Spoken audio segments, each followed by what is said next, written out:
জনরোষে আজও জেলায় জেলায় আওয়ামী লীগ নেতাদের বাসভবন কার্যালয় ভাঙচুর, উস্কানিতে বিশৃঙ্খলার দায়ে ফ্যাসিবাদের দোসরদের বললেন জামায়াতে আমির। ডাম্পিং স্টেশনের অভাবে মহাসড়কের পাশে ফেলা হচ্ছে ময়লা আবর্জনা, স্বাস্থ্য ঝুঁকিতে মাদারীপুর পৌরবাসী। নরসিংদীতে ব্যাটারি কারখানার বর্জ্যে ফসলি জমির ক্ষতি। এবং আইন না মেনে নদ নদীতে বেপরোয়া বালখেড, প্রায়ই দুর্ঘটনার কারণে নারায়ণগঞ্জে নদী পারাপারে আতঙ্ক, নিয়ন্ত্রণে কঠোর ব্যবস্থা নেওয়ার আশ্বাস কর্তৃপক্ষের।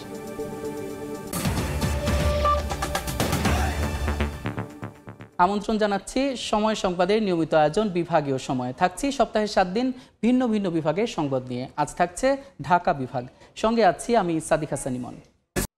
সারা দেশে চলছে আওয়ামী লীগ বিরোধী উচ্ছেদ অভিযান। ভাঙার তালিকায় আছে কিশোরগঞ্জে সাবেক রাষ্ট্রপতি আব্দুল হামিদের বাড়ি। ক্ষমতায় থাকাকালীন নিয়োগ বাণিজ্য এবং সন্ত্রাসী কর্মকাণ্ড করার অভিযোগে তার বাড়িটিও গুড়িয়ে দেয় জনগণ। এদিকে নারায়ণগঞ্জ শহরের চাষাড়ায় সাবেক সংসদ সদস্য শামীম ওসমানের দাদার বাড়ি বায়তুল আমানও গুড়িয়ে মিশিয়ে ফেলা হয় মাটির সঙ্গে।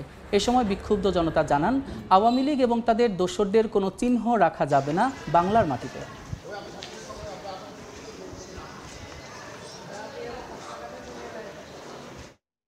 এই মুহূর্তে কিশোরগঞ্জে আছেন সহকর্মী নূর মোহাম্মদ এবং নারায়ণগঞ্জে আছেন শওকত আলী সৈকত। সরাসরি প্রথমে যাচ্ছি নূর মোহাম্মদের কাছে। নূর মোহাম্মদ, ফেসিবাদের কোনো চিহ্ন এদেশে থাকবে না এমন ঘোষণায় গত দুদিন ধরে সারা দেশেই শুরু হয়েছে বোলডোজার কর্মসূচি। ঢাকার 32 নম্বরের যে বাড়িটি সেটি ভাঙচুরের পরপরই সারা দেশের মতো কিশোরগঞ্জেও বিভিন্ন স্থাপনা ভাঙচুর এবং অপসারণ কার্যক্রম চলছে।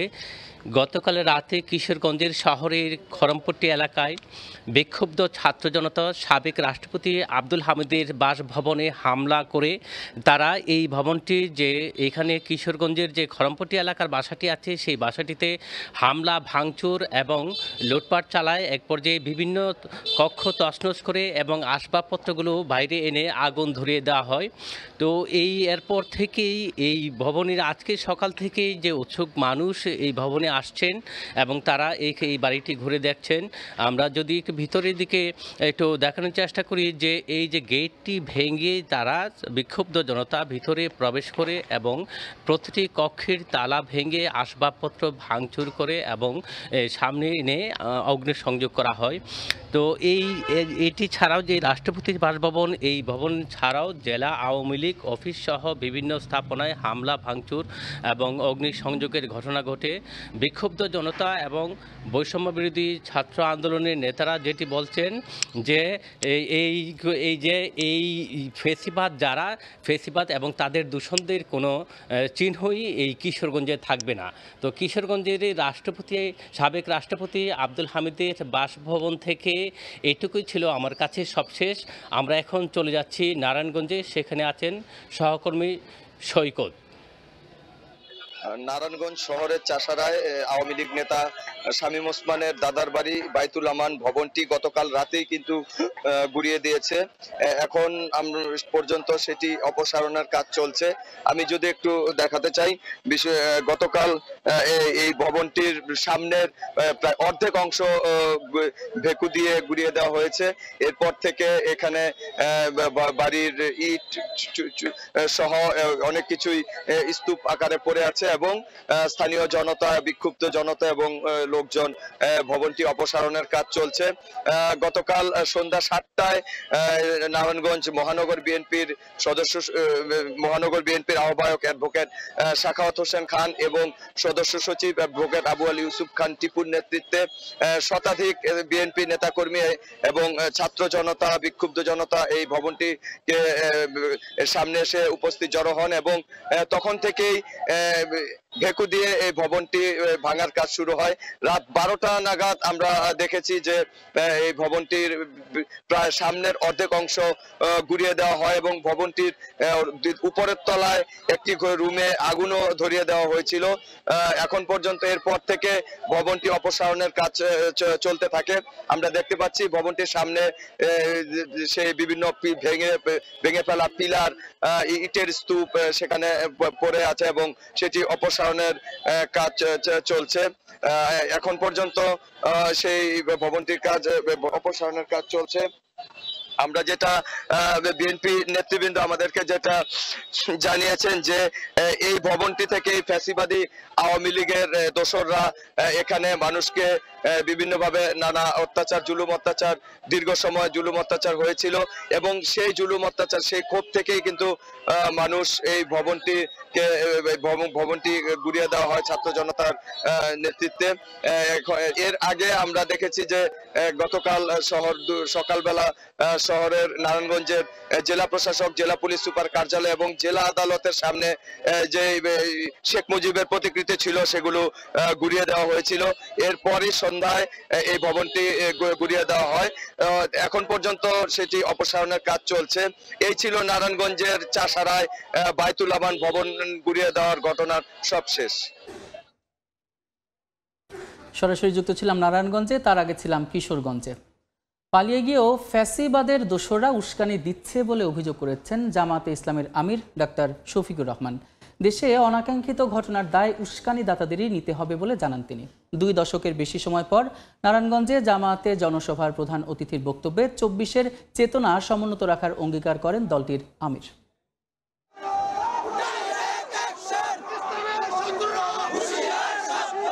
শুক্রবার সকালেই মিছিল স্লোগানে মুখর হয়ে ওঠে নারায়ণগঞ্জ শহর। জনসভা শুরুর নির্ধারিত সময়ের আগেই কানায় কানায় পূর্ণ হয় ওসমানী পৌর স্টেডিয়াম। দীর্ঘ সময় পর প্রকাশ্যে দলের কর্মসূচিতে যোগ দিতে পেরে উচ্ছ্বসিত জামায়াতে ইসলামীর কর্মী সমর্থকরা। জনসভায় প্রধান অতিথির বক্তব্যে জামায়াতের আমির ডাক্তার শফিকুর রহমান বলেন, জাতিকে বিভক্ত করতে জামায়াতে ইসলামীর বিরুদ্ধে 54 বছর ধরে রাজনৈতিক ষড়যন্ত্র চলেছে। অপচেষ্টা হয়েছে দলটিকে নিশ্চিহ্ন করার। স্বেচ্ছায় গ্রহণ করেছে, সানন্দে গ্রহণ করেছে এবং সকলেই বাংলাদেশের স্বাধীনতার উন্নয়নের গর্বিত অংশীদার হতে চায়। কিন্তু যখন আপনি 2 ভাগে ভাগ করে টুকরা টুকরা করে সমাজে হিংসার চাষ করবেন, প্রতিহিংসার সংস্কৃতি যখন আপনি গড়ে তুলবেন, তখন তো এই জাতি আর ঐক্যবদ্ধ হতে পারবে না। পার্শ্ববর্তী দেশে বসে পতিত ফ্যাসিস্ট এবং তার দোসররা নানা রকম উস্কানি দিয়ে দেশকে অস্থিতিশীল করছে উল্লেখ করে দেশে বিশৃঙ্খলার দায় তাদেরকেই নিতে হবে বলে হুঁশিয়ারি জামায়াত আমিরের। তারা পালিয়ে গিয়েও দেশকে অস্থির করার জন্য মাঝে মধ্যে উস্কানিমূলক কর্মকাণ্ড করে থাকে। হাজার হাজার মানুষ যারা খুন হলো, গুম হলো, যারা রক্তাক্ত হয়ে পঙ্গু হয়ে এখন হাসপাতালের বেডে কাতরাচ্ছে, সেই সময় আপনারা আবার উস্কানি দেন। এইটা কি বাংলাদেশের মুক্তিপাগল মানুষ সহ্য করবে? উস্কানির কারণে যত পরিবেশ সৃষ্টি হবে তার সমুদয় দায় উস্কানিদাতাদেরকেই নিতে হবে। নারায়ণগঞ্জের স্থানীয় জামায়াত নেতাকর্মীদের দাবি, 2004 সালের পর এই প্রথম উন্মুক্ত জনসভা করার সুযোগ পেলেন তারা। শফিক মুন্সি, সময় সংবাদ, নারায়ণগঞ্জ। প্রথম শ্রেণীর হলেও মাদারীপুর পৌরসভায় নেই কোনো ডাম্পিং স্টেশন, তাই 2 সড়কের পাশে ফেলা হচ্ছে আবর্জনা। 7 বছরের বেশি সময় ধরে এই কার্যক্রম চলায় ক্ষুব্ধ যাত্রী, চালক ও এলাকাবাসী। এতে দূষিত হচ্ছে পরিবেশ, বাড়ছে স্বাস্থ্য ঝুঁকি। এদিকে শিগগিরই নতুন ডাম্পিং স্টেশন নির্মাণের আশ্বাস পৌর কর্তৃপক্ষের। শাহাদাত আকনের ছবিতে সঞ্জয় কর্মকার অভিজিতের রিপোর্ট। মাদারীপুর শহরের শকুনি মৌজায় গণপূর্ত বিভাগের অফিস, এর সামনে এখন ময়লার ভাগাড়। অথচ মাদারীপুর শরীয়তপুর মহাসড়ক দিয়ে প্রতিদিন হাজার হাজার যানবাহন চলাচল করে। একই চিত্র সড়কটির 4 লেনের খাগদি এলাকায়। এখানে জমানো ময়লা পুড়িয়ে ফেলায় বাতাসের সঙ্গে বিষাক্ত ধোঁয়া আশপাশে ছড়িয়ে পড়ছে। গন্ধে এখানে টেকাই যায় না, আইসা 2-3 ঘন্টা কাজ করে চলে যায়, আবার ময়লা ফেলায়, এইভাবে হইতাছে। ঢাকা বরিশাল মহাসড়কের সদর উপজেলার মোস্তফাপুর ইউনিয়নের বড়মেহের এলাকায় 7 বছর ধরে ফেলা হয় বর্জ্য। পাহাড় সমান উঁচু হয়েছে এই ময়লা। এক বাসার সামনের ময়লা আমার বাসার সামনে ফেলায়, আমি কি সিটি কর্পোরেশনের ট্যাক্স দিই না? বিকল্প কোনো ব্যবস্থা আছে কিনা এটা সরকারের কাছে আমাদের বিশেষভাবে আবেদন। পৌর প্রশাসক জানান, সমস্যা সমাধানে 69 কোটি টাকার প্রকল্প হাতে নেওয়া হয়েছে। বছর খানেক আমাদেরকে বিকল্প ব্যবস্থা খুব অচিরেই আমাদেরকে সন্ধান করতে হবে, যেখানে আমরা আপাতত ডাম্পিং করতে পারি। মাদারীপুর পৌরসভার 9টি ওয়ার্ডের 34টি মৌজায় 2 লাখ মানুষের বসবাস। ময়লা অপসারণে 111 জন পরিচ্ছন্নতা কর্মী, 30 জন ভ্যান ও ট্রাক চালক নিয়োজিত রয়েছেন। ব্রিটিশ আমলে প্রতিষ্ঠিত হয় মাদারীপুর পৌরসভা। 150 বছরের পুরনো এই পৌরসভায় দীর্ঘদিনেও গড়ে ওঠেনি ডাম্পিং স্টেশন।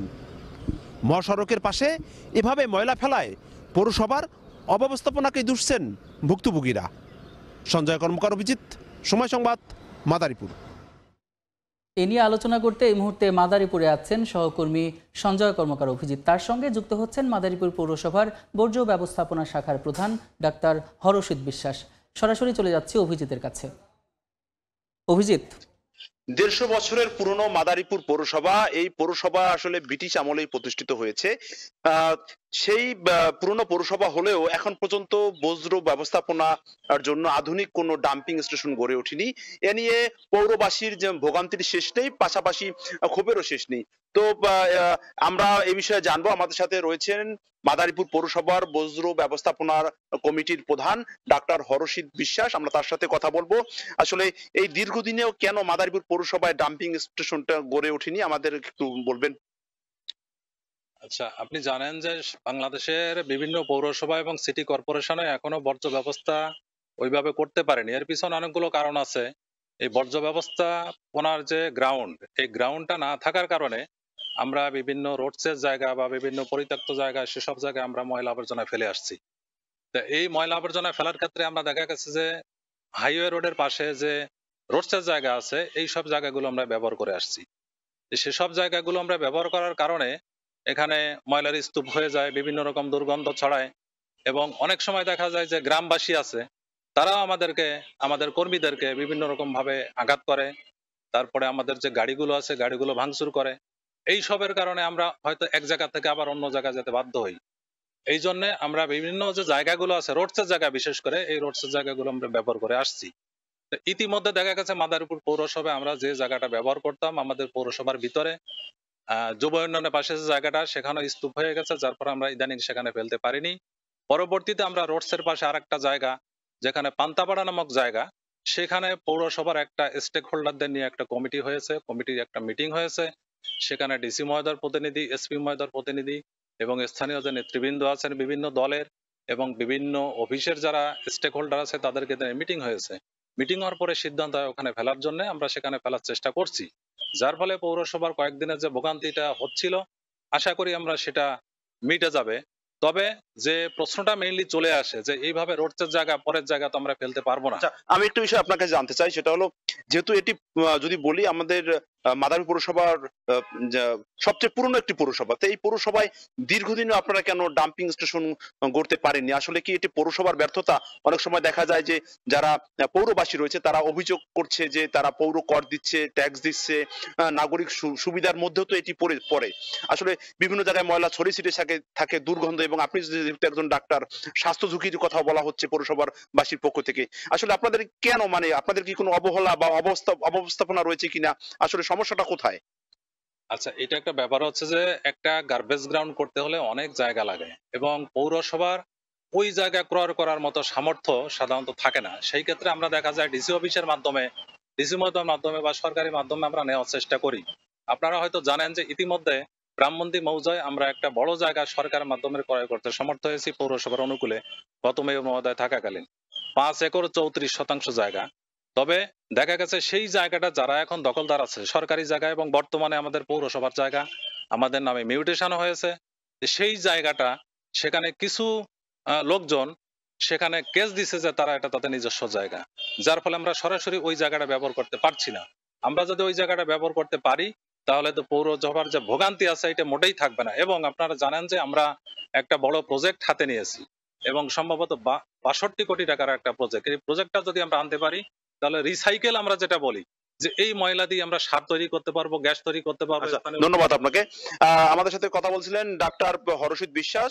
তিনি যেমনটি জানাচ্ছেন যে মাদারীপুর পৌরসভার পক্ষ থেকে একটি প্রকল্প হাতে নেওয়া হয়েছে। সেই প্রকল্পটি যদি বাস্তবায়ন হয় তাহলে কিন্তু পৌরবাসীর যে ময়লা আবর্জনা নিয়ে যে দুর্ভোগ সেটি কিন্তু থাকবে না।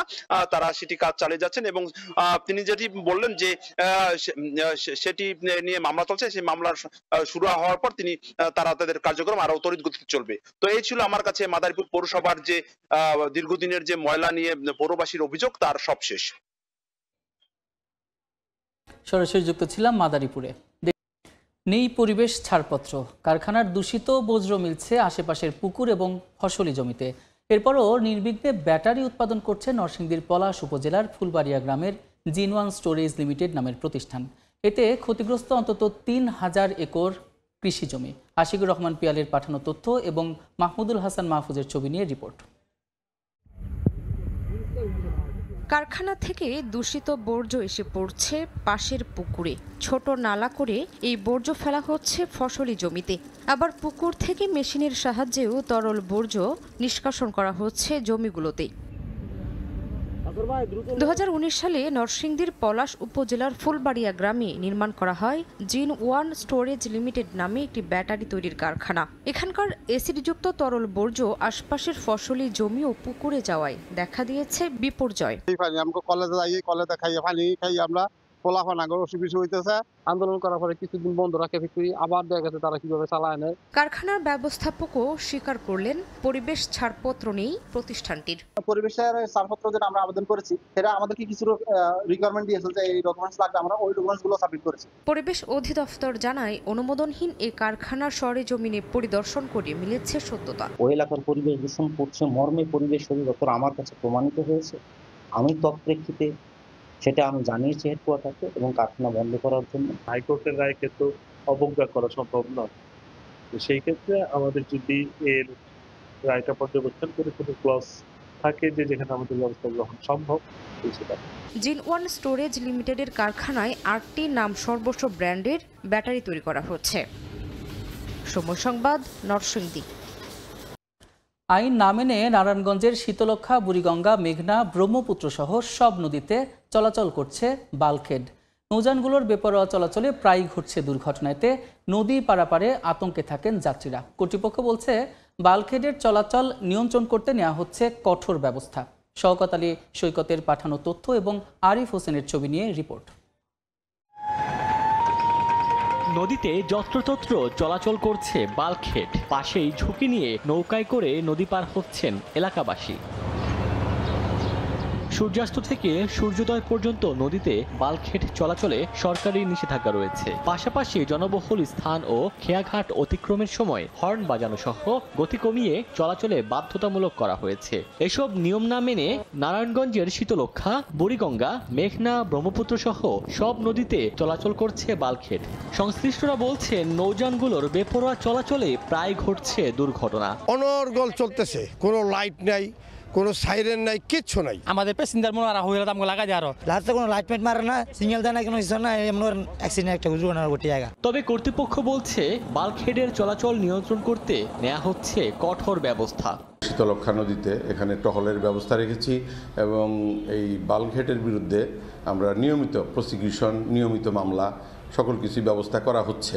বিআইডব্লিউটি এর তথ্য মতে গত 1 বছরে নারায়ণগঞ্জের বিভিন্ন নদীতে বাল্কহেডের কারণে অন্তত 10টি দুর্ঘটনা ঘটেছে। সময় সংবাদ, নারায়ণগঞ্জ। ফরিদপুর শহর রক্ষা বাঁধের পাশে রাতের আধারে অবৈধভাবে বালু উত্তোলন করছে প্রভাবশালী চক্র। এতে হুমকির মুখে শহর রক্ষা বাঁধ এবং নদী তীরবর্তী জনপদ। তবে জড়িতদের বিরুদ্ধে শিগগিরই ব্যবস্থা নেওয়ার আশ্বাস স্থানীয় প্রশাসনের। শিকদার সজলের পাঠানো তথ্য এবং ছবি নিয়ে রিপোর্ট। রাতের আধারে এক্সকাভেটর দিয়ে মাটি কাটা হচ্ছে, পরে ট্রাকে তা পরিবহন করা হচ্ছে অন্যত্র। ফরিদপুর সদর উপজেলার ডিক্রিরচর ইউনিয়নের 1.5 কিলোমিটার জুড়ে বিভিন্ন পয়েন্টে অবৈধভাবে বালু উত্তোলন করছে একাধিক চক্র। রাতে মাটি কেটে দিনে এক্সকাভেটর ও ট্রাকগুলো রাখা হয় নদীর অদূরে, আর শ্রমিকরা থাকেন লোকচক্ষুর অন্তরালে। বালু উত্তোলন করায় হুমকির মুখে রয়েছে শহর রক্ষা বাঁধ ও নদী তীরবর্তী বসতবাড়িগুলো। এরই মধ্যে ওই এলাকায় শুরু হয়েছে ভাঙন। সারা রাত কাটে, দিনের বেলা কোনো কাটার কোনো সিস্টেম নেই। কঠোর শাস্তির ব্যবস্থা চাই, আর আমাদের এখানে যাতে না কাটতে হবে সেই ব্যবস্থা যেন প্রশাসন নেয়। এলাকাবাসীর অভিযোগ পেয়ে চলতি সপ্তাহে ঘটনাস্থল পরিদর্শন করেন প্রশাসনের কর্মকর্তারা। পানি উন্নয়ন বোর্ড জানায় মাটি কাটা বন্ধ না হলে ধসে যেতে পারে বাঁধ। তবে জড়িতদের বিরুদ্ধে শিগগিরই ব্যবস্থা নেওয়ার আশ্বাস সংশ্লিষ্ট কর্মকর্তার। সবাই মিলে সিদ্ধান্ত নিয়েছি এই এলাকাতে বালু, মাটি কাটা এই ধরনের কোনো কর্মকাণ্ড আজকে থেকে আর চলবে না। 2014 থেকে 15 অর্থ বছরে 165 কোটি টাকা ব্যয়ে 10.5 কিলোমিটার ফরিদপুর শহর রক্ষা বাঁধ নির্মাণ করে সরকার। সময় সংবাদ, ফরিদপুর। দেশের সবচেয়ে দামি খেজুর গুড় মানিকগঞ্জের হাজারি। মানিকগঞ্জের হরিরামপুর উপজেলার 4টি ইউনিয়নের 30টি পরিবারে চলছে ঐতিহ্যবাহী হাজারি গুড় তৈরি। স্বাদে ও ঘ্রাণে অতুলনীয় হয়, দেশে এবং দেশের বাইরেও রয়েছে এর চাহিদা। 10 থেকে 12 কেজি রসে তৈরি হয় মাত্র 1 কেজি গুড়। প্রতি কেজি বিক্রি হচ্ছে 1800 থেকে 2200 টাকায়। অনেকে দূর দূরান্ত থেকে এসে ভোরেই ভিড় করেন বাড়িগুলোতে। তবে গাছিরা বলছেন উৎপাদন খরচ বাড়ায় লাভ কমে গেছে। বিশেষ এই গুড়ের উৎপাদন বৃদ্ধির জন্য সব ধরনের সহযোগিতার আশ্বাস জেলা প্রশাসনের। আর বর্তমানে উপজেলার হাজারি গুড় তৈরির রস আহরণের জন্য মাত্র 3000 খেজুর গাছ রয়েছে। এ পর্যায়ে শীর্ষ সংবাদগুলো জানিয়ে দিচ্ছি আরেকবার। জনরোষে আজও জেলায় জেলায় আওয়ামী লীগ নেতাদের বাসভবন কার্যালয় ভাঙচুর, উস্কানিতে বিশৃঙ্খলার দায় ফ্যাসিবাদের দোসরদের, বললেন জামাত আমির। এবং ডাম্পিং স্টেশনের অভাবে মহাসড়কের পাশে ফেলা হচ্ছে ময়লা আবর্জনা, স্বাস্থ্য ঝুঁকিতে মাদারপুর পৌরবাসী। নরসিংদীতে ব্যাটারি কারখানার বর্জ্যে ফসলি জমির ক্ষতি। এই ছিল বিভাগীয় সময়ে। আগামীকাল থাকবো চট্টগ্রাম বিভাগের আয়োজন নিয়ে, সঙ্গে থাকুন সময়ের।